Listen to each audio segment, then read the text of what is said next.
Good evening. Good evening. Thank you so much for joining me. If you are joining me live, thank you. If you are watching this on catch up, I never take your time for granted. Time is our most valuable resource, isn't it? And I honour the fact that you are joining me live at the moment, or that you're watching this on catch up. And thank you for those of you who turned up yesterday. We had a great session. I loved it. And I genuinely am really excited about doing this today. I know often I see webinars and I see Zooms and you hear the host going, I'm so excited, but I genuinely am excited because I love what we're going to talk about today. And I know the difference that this is going to make to you and to your practice. And I'm just before I get started, I'm just going to pause because it is particularly relevant, I feel, today, because you may have seen a post in the hashtag osteopathy works group where a relatively inexperienced osteopath had said that they'd had a really awful day and a patient had a really awful treatment reaction, and that they felt so responsible for the fact they'd caused this patient's pain and they felt like giving up.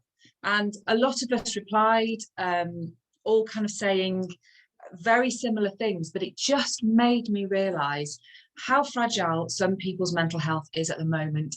And it made me even more determined to help those that need the help, to let people know that there is support out there, that there is mentoring, that there is coaching, that there are people that you can turn to.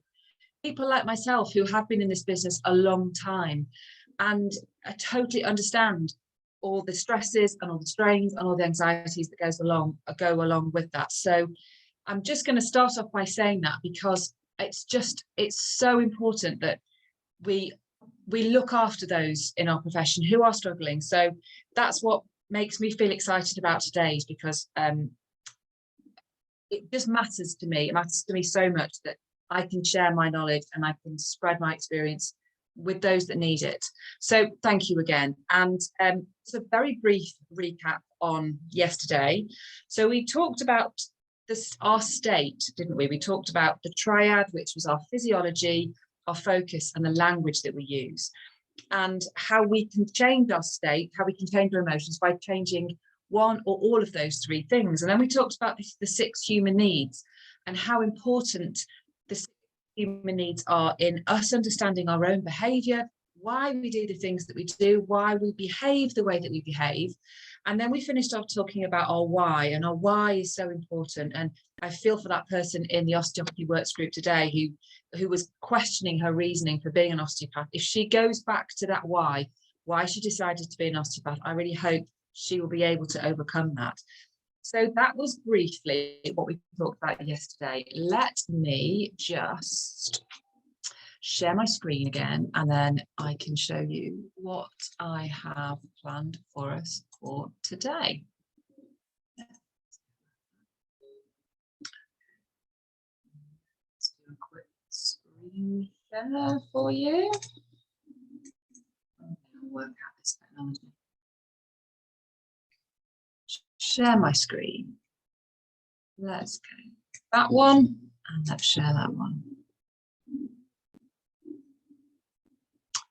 And hopefully you can now see that quite clearly. There we go.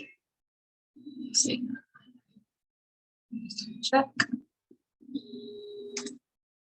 Perfect. Okay. So today is my 10 top tips. And as I've said in the various things that I've talked about when I've been encouraging you to come to these talks, is that probably what I'm going to talk about isn't necessarily what you think I'm going to talk about, what my 10 top tips would be. I'm not going to talk about the patient journey because I know you already know how important that is. I'm not going to talk about how you need to look smart in clinic, or how you need to have online bookings, or how maybe you need to post regularly on social media. I know you know all of that already. In the 24 years that I've been in practice, these top tips are the ones that really make a difference to your practice. They are the ones that make you stand out from the rest of the crowd. They're things that make a difference to you and make a difference, therefore, to your patients and to your practice. And I have seen in my time in practice the difference that these 10 things make to you as a practitioner and to your patients. And as I've said before, I usually keep these for the individual coaching that I do, because we do need to have delved a little bit into all the other stuff before we get to this. These are, if you like, a slightly deeper dive. We did a little bit of the deeper dive yesterday, so I might not go into quite as much detail today with these tips as I would if you were a private client of mine, but you'll still get huge value, I can promise you. So as always, I just need to let you know what my mission is, and it's to help you go from just surviving to totally thriving as a competent, confident practitioner, free from all the anchors that are holding you back. And we talked about some of those, what those anchors might have been yesterday. And as I say, I do this through my support groups, through my work as a coach and a mentor, and of course, my book, which I'm sure you already have. If you haven't, then you need to get it. So my 10 top tips. Do you want to run a wildly successful practice? Of course you do. That's why you are here. So here are my 10 top tips for success. So my first one, be authentic. What do I mean by be authentic? I mean, you need to find your North Star. You need to find your guiding purpose, why you choose to go in a particular direction. So you might not know what that guiding star is. You might not know what your kind of top value or your top drive is. If you don't know, have a look through that 7 levels deep exercise that we do and understanding your why. That might give you a deeper understanding of your North Star, your guiding. What is it that you really want? How can you keep that authenticity within yourself? And as the great Tony Robbins says, the most powerful force in the human psyche is people's needs for their words and actions to stay consistent with their identity and how we define ourselves.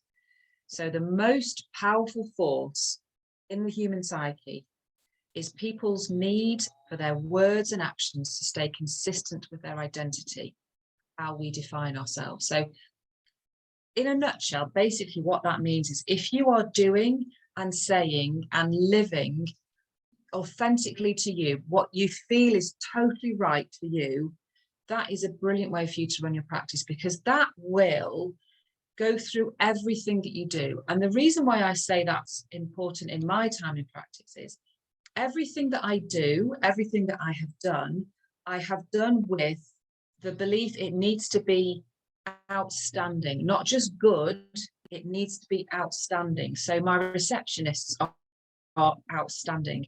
My practice looks and feels outstanding. The patient experience is outstanding. I try my very best to be outstanding, because that to me is my authenticity. That's if I'm doing everything to my absolute best, my outstandingness, then that to me is being authentic. So knowing your values, knowing what you stand for, knowing what you don't stand for and what you won't stand for is really important. And then that also leads me on to the second tip, which is keep your commitments to yourself, to your family, and to your patients. That way, you know you're being true to yourself. And that also creates a trust between you and your patients. And another way that I describe this to people that I'm working with is do what you say you're going to do when you say you're going to do it. And by that I mean, so for example, and I'm sure you've had this experience in clinic, you see a new patient first thing and you think to yourself, this patient needs to have a GP letter written, they need to have a set of exercises written. And so you say to the patient, because you see later on in your day, you've got a bit of a gap. So you say, right, I've got a bit of a gap later on. I'll write that GP letter for you and I'll get it sent off, or I'll make sure I get those exercises done for you and I'll do that for you by the end of today. Then one of two things happens. Either your lovely receptionist, or you, if you're your own receptionist, a new patient, another patient, a returning patient comes in and you fill that space. And you forget that you've promised that patient you'll write the GP letter or you'll get their exercises done.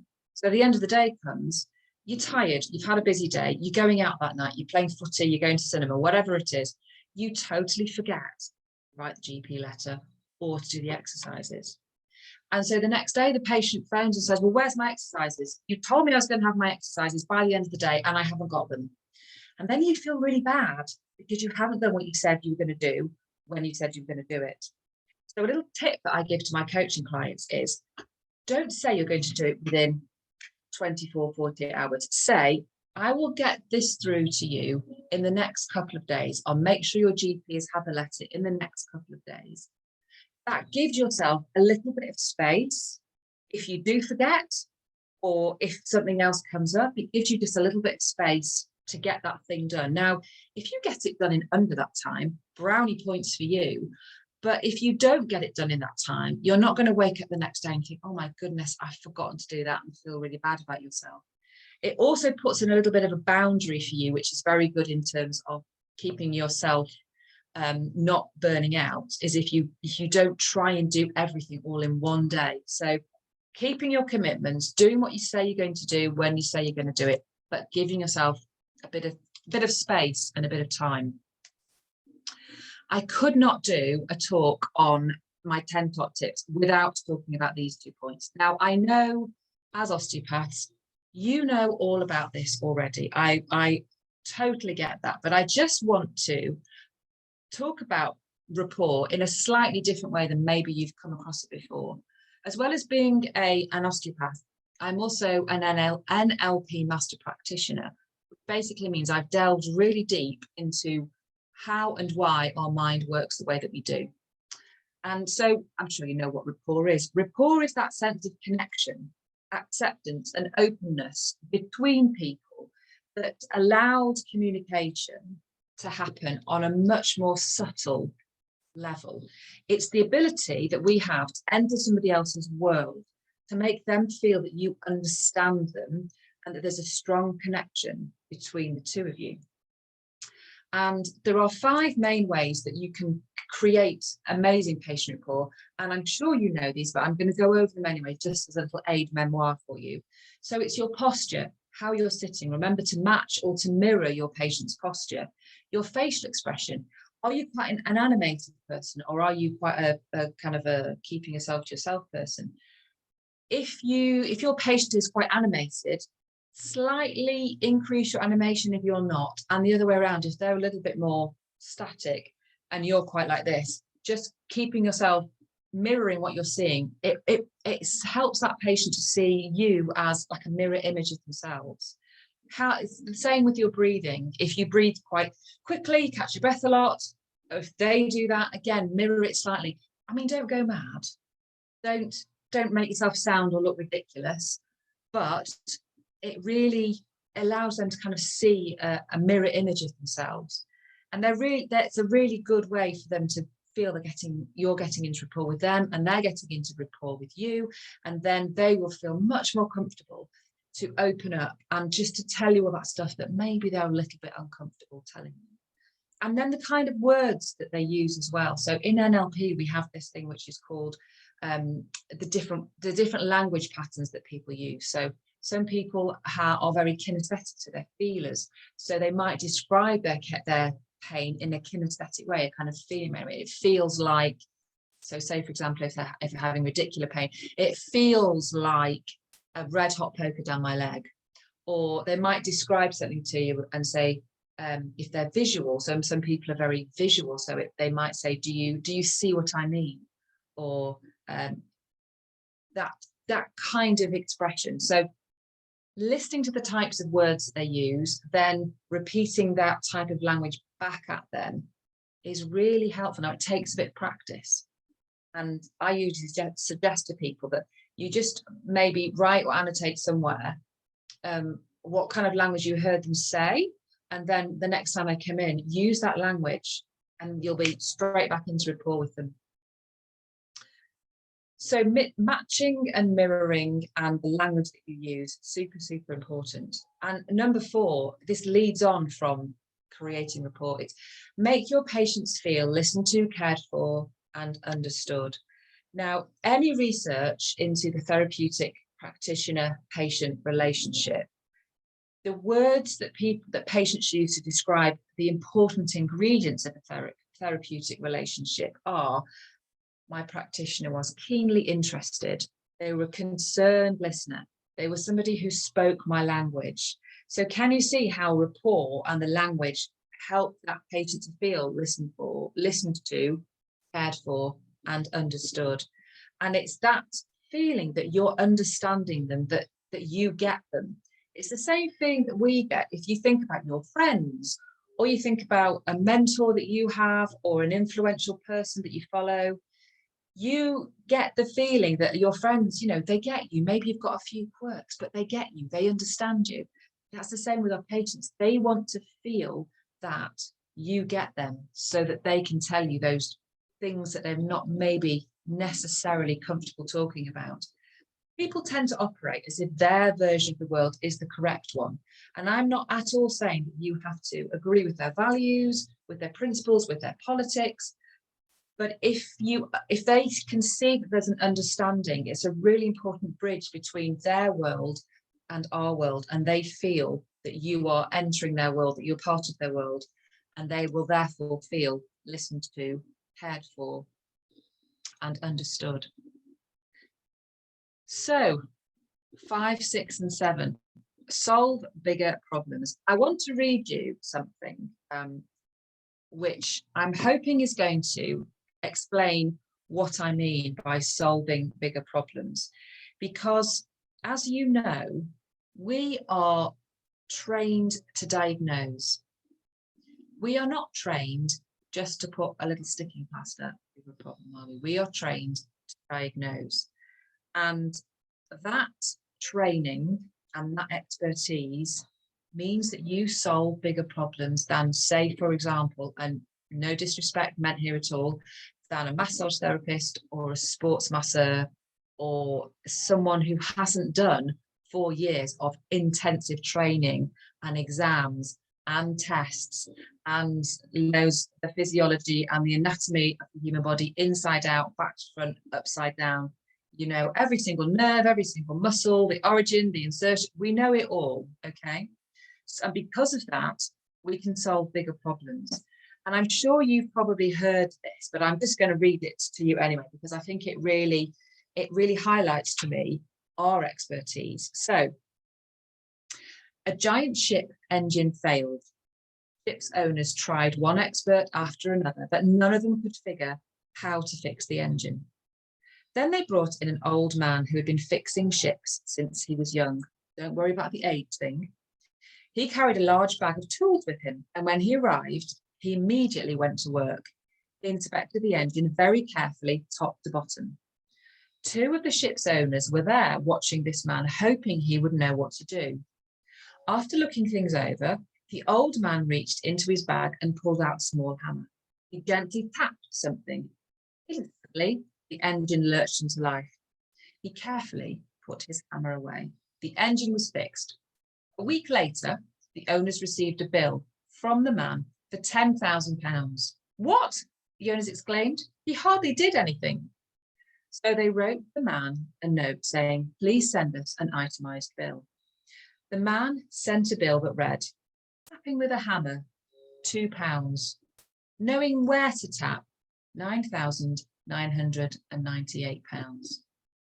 And that's how I want you to think about yourself. You are the person who can solve the bigger problems, who knows the underlying cause, who gets to the root of the problem and deserves therefore to be paid for it. So if you can solve bigger problems, which I know you can, my number 6 tip is let people hear your voice so they know that you do that.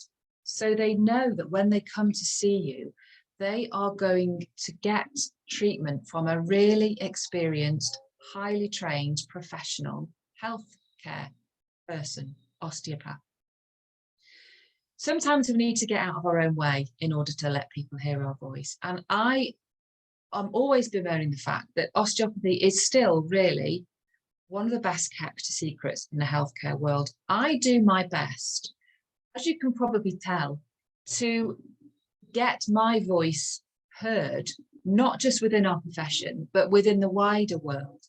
I serve through speaking. I use my voice and my experience to help people hear about the value of osteopathy. If they don't know you're there, they're not going to know that you can help them.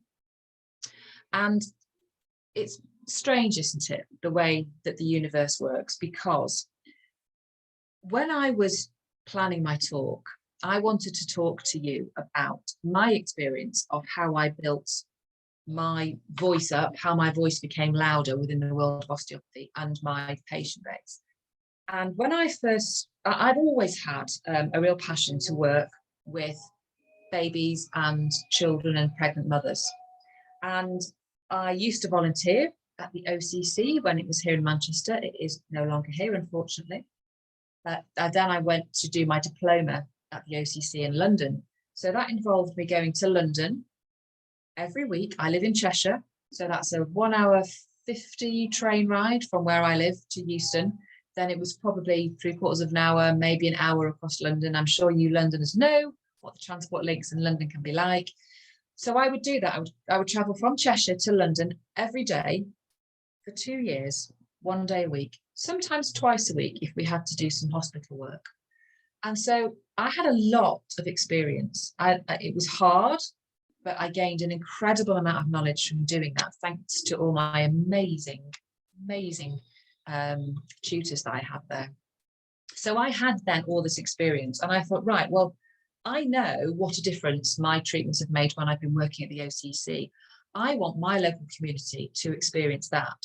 So I got in touch with the local midwives and healthcare professionals who would work with the new mums and the mums and the babies. And they used to have, they don't really have them now post-COVID, but they used to have postnatal groups where they would have a series of 4 to 6 talks with people for women who had not long had babies. So probably within the first sort of month, 6 weeks to up to about 3 or 4 months old. So I managed to get myself at one of these talks. Now, I had never done any public speaking.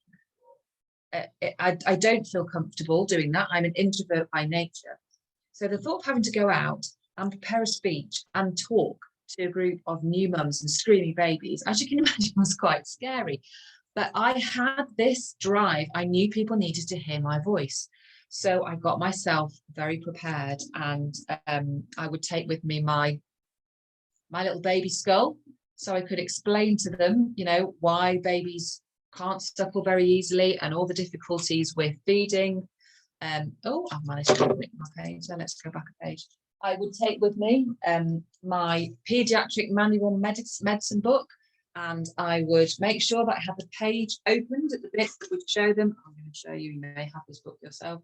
The nice pictures of, you know, nice handholds that the osteopaths would hold. So they would know what I would do, because I'm always asked, you know, what do osteopaths, how would you treat my baby? I did cover the section up here, which is the dissection of the newborn. They didn't need to see that. So I had all this done, and I remember I did this talk, and there was probably 6 to 8 mums there. And I thought it went okay. I thought I was quite pleased with how it went. And then a couple of days later, one of the mums phoned me and said, my baby's really struggling. Can I bring him to see you? Yeah, perfect, brilliant. Thought that was great. Treated this little baby for 3 or 4 sessions, got him a lot better.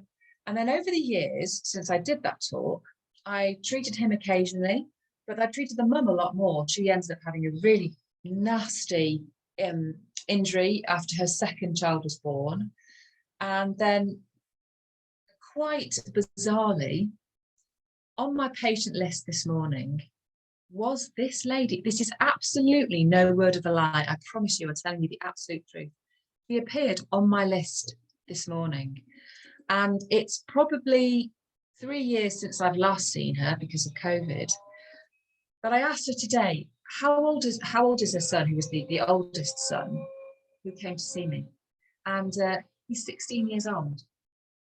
So what I did 16 years ago, out of fear, out of this desire to let people hear my voice and to kind of shout for osteopathy, I'm still reaping the benefits of that 16 years later. And it's such a privilege and an honour to have been able to look after both the baby and the mum for the last 16 years. So the fact that she appeared on my list this morning, I just thought the universe is telling me something here. So always, if you can, let people hear your voice. And that then leads me on to number 7, which is be unique. One of the joys of being a coach and a mentor is that I get to work with so many different types of people. And I was working last year with a very, very new graduate. I was working with her in February, and she had only qualified the previous July time. And so very new, very fresh. And one of the things that she would keep saying to me was, I'm in clinic and I'm with my patient and I just go blank. I just don't know what to do. I can't remember any of what I've been told to do. I can't remember any of the techniques. And what I would say to her is, try not to think that you have to follow a particular pattern. As we know, osteopathy is bespoke. So each patient is totally unique.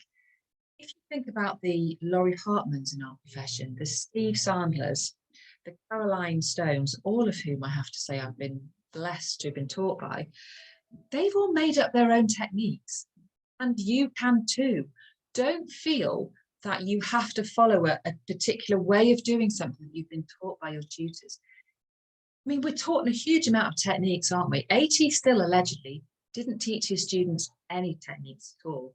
I'm not saying it's not valuable to have been taught techniques. Of course it is. It gives us like a foundation, but you can build on that foundation. And I'm pretty sure the way that I treat a lumbar spine disc now, or tennis elbow, or plantar fasciitis, it's not how I treated it when I first came out of college, because I've developed my own way of doing things. And so I can guide my students. I can encourage you to do things. There are different ways of doing things. And you need to be able to sprinkle your own little bit of magic over everything that you do so that you become unique. And then as a result of that, that will lead me nicely into tip number 8, which is find your tribe. Because the way that you practice, the osteopath that you become, your tribe will find you and they will be the right sort of person for you. Now, if you're just starting out, you're probably thinking, well, I want to treat everybody, and I don't know who my tribe is. And that's fine. I had no idea who my tribe was when I first qualified. Sometimes it's useful, if you can, to move around between different places, between different practices. Then you get to see how different practices work. You'll get different sorts of patients at different practices. If that's not possible because you're firmly established somewhere, or you have family or commitments in one area, then there's 2 ways to get around that. Either spend some time with other osteopaths, see how they're working. Some, not all in our profession are keen to do this, but some are quite happy for you to come in and watch them and see the sort of patients that they have, see the relationship between the practitioner and the patient, and see how that patient is the right tribe for that practitioner. Or alternatively, if again you still don't feel comfortable doing that, as we mentioned yesterday, reflect on your experiences. What sort of people do you treat? What sort of people do you like working with? It doesn't have to be a particular age range. You know, some people might go, well, I don't really like working with the elderly, or I don't really like working with babies and children. It doesn't have to be a particular type of demographic, if you like. It can be what that person's values are, or it can be they have a shared interest. So it might be that you're into a particular sport or theatre. I know we have quite a lot of skiers in the group, so maybe you can build your tribe through your sporting activities. But knowing and finding the right people for you to work with is really important. Sometimes if you can get involved in something locally, you'll already have an interest, a shared interest in something, and that's often quite a good place to start. When I first qualified, I worked between 2 places, one in Solihull and one in Lichfield. I hadn't moved back up north at that point. And I loved one practice and I wasn't quite so comfortable in the other practice. And I stayed at one a lot longer than the other. And it's only really since I've done so much personal development work that I've realized why I didn't like one and why I really liked the other one. And it was because the patients at one of the practices they were just not my sort of person. I never really found that we had the same shared values, or it was just a feeling that I got that particular patient set wasn't right for me. And that's why I've managed to build the successful practice that I have now, because where I am now are my people. Not everybody, obviously, in my area, but the people that find me, because I've developed that authenticity. Everything I do in the same authentic way. People know when they come to see me that I'm giving that outstanding service. So finding a tribe, reflecting on the sort of person that you want to treat and that you like to treat, that's the way to, again, build your patients up. And then number 9, I've had to put this one in because, as I said yesterday, I'm always the one of the group, in my group of friends, who's kind of, they joke about, what's Liz reading now, or what other course is she going on? But read widely and never stop learning. Now, I think that's a bit of a trait with us osteopaths. Actually. Those of us who are more successful are the ones that have never stopped and are always wanting to learn. I just put a little caveat in there if you're a new or relatively recent grad. I don't mean you have to go on every course under the sun. Because I think sometimes when you're just qualified, the best thing you can do is to hone your skills, is to really master your craft in the early stages, get your palpation even better than it is now. Your case history taking, absolutely outstanding. When I had been qualified, well, it's actually before I did my OCC diploma. So I started my OCC in 2013, and probably 3 or 4 years before that, I did a course with someone that was one of the tutors at the OCC in Manchester. She's called Sue Allen, amazing osteopath. Very blessed to have worked with her and her husband. They're both osteopaths, and she was running a paediatric course in Shropshire, in somewhere near Shrewsbury. And the lovely little kind of quite a small group. And even though this is quite a few years ago, I think I was one of the most qualified or the most long-serving osteopaths there. And there was a husband and wife couple there who were relatively recently graduated. This was in the April, and I think they'd graduated the year before. And we were all staying in this lovely little pub, and we'd had a meal, and we were just sitting having just the one drink because we needed our heads to be clear for the next day. And I was talking to them, and they were saying how much they were enjoying the course, how much they were getting out of the course, and they were then deciding on what course they were going to do next. And they said in their conversation, they'd listed all these different courses that they'd been on. It kind of seemed to me that they were doing course after course after course. And they said to me, Liz, what do you think we should do next? What should be the next course that we do?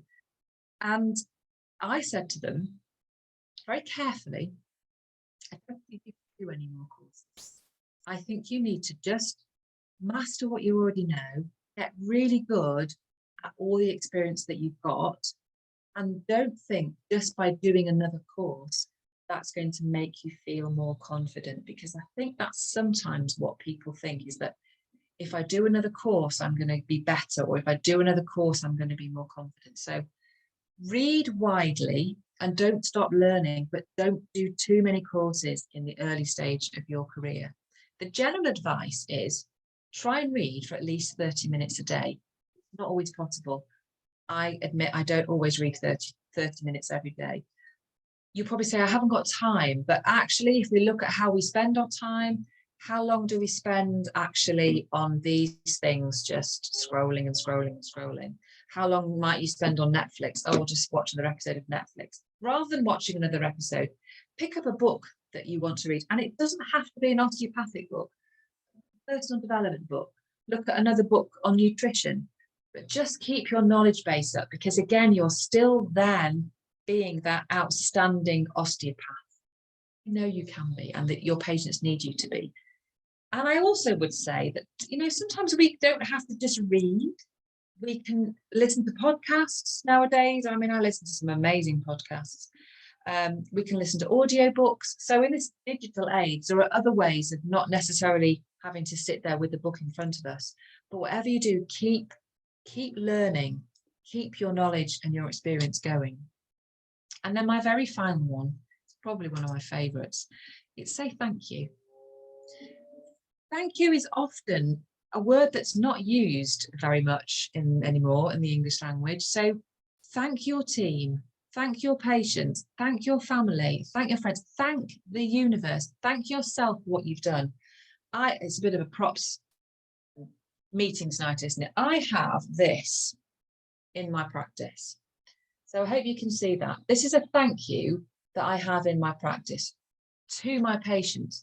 So it says, I would like to say a big thank you to everyone who's referred to a patient to see me for osteopathic treatment. One of the main reasons I became an osteopath was to help improve the health of my local community, and I use my osteopathic skills and knowledge to try and achieve this. I'm always very grateful for personal referrals. It helps to keep my business strong and hopefully improves the quality of life for those I treat. So there's a bit more at the bottom there, but I have that in my clinic room, and people look at it and they read it, and it's just another way of being outstanding. It's another way of me being incredibly grateful for the patients coming through the door, the fact they've chosen me to come to see me, and just saying thank you to them. And if you work in a clinic where you have a receptionist or you have a team, just thank them at the end of the day. Thank them for what they do. If you have a nice principal, thank them for their time. If there's again, it's ironic the way the universe works. One of my, again, very good osteopath friends who I graduated with 24 years ago nearly, is leaving one of the practices that they've been in for the best part of 23 years. And it's because she doesn't feel that she's valued there. She doesn't feel that the principal appreciates her. And so it just made me think, if that principal just spent a bit of time saying thank you for your journey to come to see me. This journey, I think, takes her 40 minutes to get there. So don't take people for granted. Say thank you and thank the universe whilst you're doing it. So really, I'm hoping what that has showed you tonight is just some very different ways to make your practice outstanding, taking you a little bit outside the box, because that's how I like to think, and possibly not your traditional, this is how to build a business, this is how to be successful. And really now what I guess you need to decide is, how do you want your osteopathic life to look? How do you want it to look? What do you want it to look like? What do you want it to feel like? What do you want it to sound like? And who do you want to learn from? Who do you want to surround yourself with? Who are going to be your cheerleaders? And so if you need any more help from me, please reach out. I would love you to be part of the Osteo Survive and Thrive group. I know quite a few of you who are already members, but do come and join and tell me what you need in the group. I know that I have lots of ideas of what I hope will work for you, but let me know what else that you need. And as well as the group, that you can always come to me for some coaching. I love to do individual coaching, but I also run a course. I also have a course that I've developed specifically to go alongside my Osteo Survive and Thrive. And I'm really proud of the course, and I'm really proud of the books, because I wish I'd had that 24 years ago when I qualified. I wish there had been somebody out there doing what I now do for the newbies and for the students, which is kind of holding your hand and guiding you through and making sure that I've got your back, and then giving you those tips that you can reach your success quicker, hopefully without making some of the mistakes that I made along the way. Of course, you will make mistakes. That's how we learn.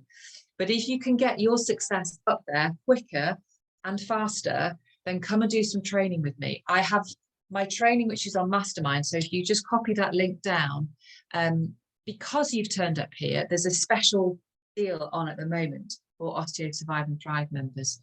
Go and check it out. It's a 6-module course. You can do it in your own time. You can go over it again and again. You have the modules for life.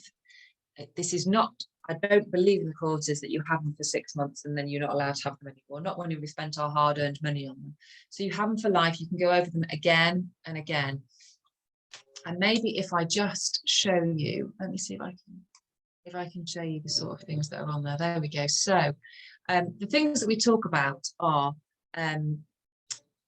how to get started in practice. So let's get started is the first one. You know, what can you do to get yourself up and running?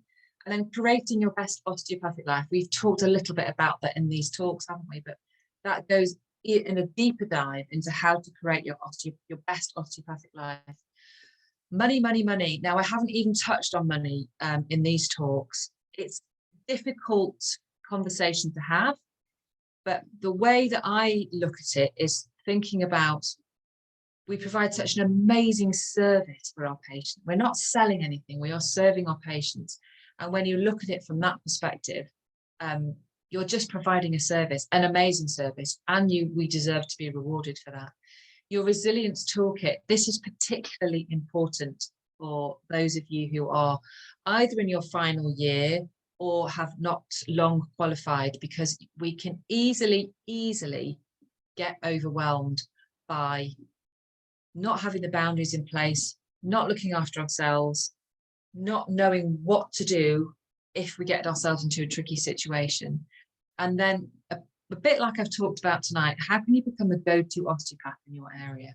And there's a bonus module in there that I'm just going to let you discover when you have a look at it. Pop over and have a look at it. I've put a little YouTube on there so you can get an idea of what I'm all about if you don't particularly know me. And as I always say, if I sound like I'm passionate about it, it's because I am. I really am. I really believe that the students and the recent grads need more help, much more help than they've got in the past. And that's the reason why I've chosen to stand up and speak out and share my voice, just like I do with my patients. I think if we can't look after our own, then something is going wrong in the profession. So I'm going to stop sharing my screen now and just say a really, really big thank you again for those of you who've come in live and for those of you who are going to be watching on catch up. I know a lot of you apologise for not turning up yesterday. It's fine, I get it. Don't worry. I understand that you can catch up whenever, and you've got these recordings now, so you can go over them again and again and again. Put those tips into practice. Make sure that you go over those tips, and then you pick maybe one a week for the next 10 weeks. That what can you really work on to build that practice up. So thank you